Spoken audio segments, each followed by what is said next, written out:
Ang pag-uusapan po natin ngayon ay ang bagong prediction ng isang kilalang analyst na si Ginoong Steph, kung saan ay nagsasabing maaring umabot sa XRP sa presyong $35. Ang kanyang batayan po rito ay ang pagbuo ng isang W pattern sa monthly chart ng XRP, kung saan ay nagpapakita ng malaking potensyal para sa isang matinding rally.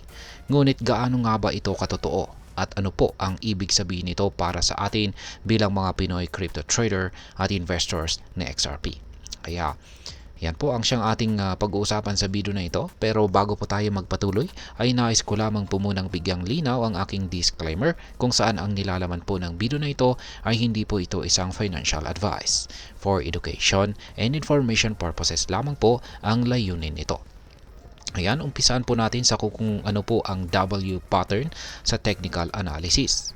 Ayan, ang W pattern ay kilala rin bilang double bottom pattern sa technical analysis.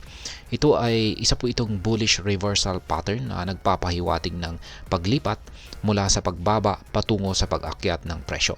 Sa madaling salita, ito po ay parang sinyales na tapos na po ang downtrend at nagsisimula na ang bagong uptrend.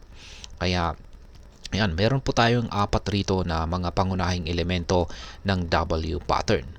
Una ay yung kanyang unang bottom. Ayan, ito po. May binahagi pong chart dito si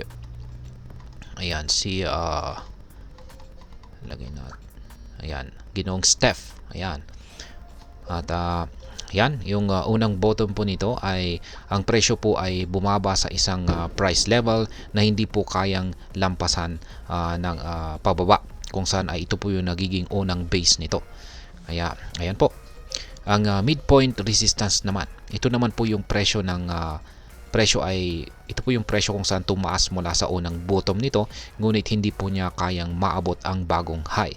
Kaya bumubuo po ito ng resistance line. Yan po yung horizontal line na yan.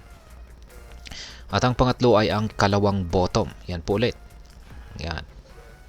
Yung patusok, ikalawang patusok na bahagi ng ating pattern dito. Yan, ang presyong ito ay bumalik muli sa unang antas o malapit dito. Ngunit hindi na ito bababa pa. At ang pang-apat ay yan na po ang breakout.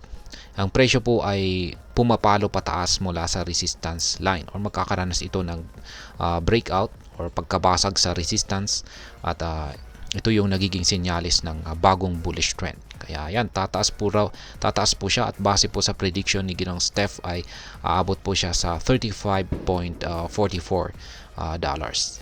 Kaya ayan. Sa kaso po ng XRP, ang pattern na ito ay nabuo mula pa noong taong 2017. Kaya matagal-tagal na rin kung saan ay nakita po ang mataas at mababang presyo ng XRP sa nakalipas na mga taon. Ang November 2024 rally ang nagtapos sa pagbuo ng W pattern na ito. At ngayon ay sinasabing naghahanda na ito para sa isang malaking breakout. Ngayon ay paano po nabuo ang W pattern ng XRP? Yan, ayon po kay Ginoong Steph ay nagsimula ang pattern na ito noong taong 2017 bull run, kung saan umabot po sa XRP sa all-time high or ATH na $3.31 noong January 2018. Ngunit matapos po ito, ang presyo nito ay bumagsak ng husto sa mga susunod na taon, lalo na noong nagkaroon ng bear market noong taong 2022, kung saan bumagsak po ito sa presyong 0.28 or 28 cents. Gayunpaman ay nagsimula po ang recovery ni XRP noong November 2024, kasabay po ng panalo ni Pangulong Donald Trump sa eleksyon na nagdulot po ng positibong market sentiment. Sa XRP po ay nagpakita ng 283% na pagtaas noong November mula po sa presyong 0.50 patungong $2.47. Ang November rally po na ito ay ang siyang nagbuo ng huling bahagi ng W pattern na nagsisilbing senyales na maaari na pong magsimula ang isang bagong bullish trend. Ngayon ay posibleng nga ba talagang maabot na XRP ang presyong $35? Ayan, ayon po kay Ginoong Steph, kung magpapatuloy po ang bullish momentum, maaaring maabot na XRP ang target price na $35. Ngunit ito ay hindi isang madaling landas. Sa kasalukuyang presyo na $2.47, kailangan po ni XRP na tumaas ng 1,317% upang maabot ang target na ito. Ngayon ay bakit po mahalaga ang target na $35?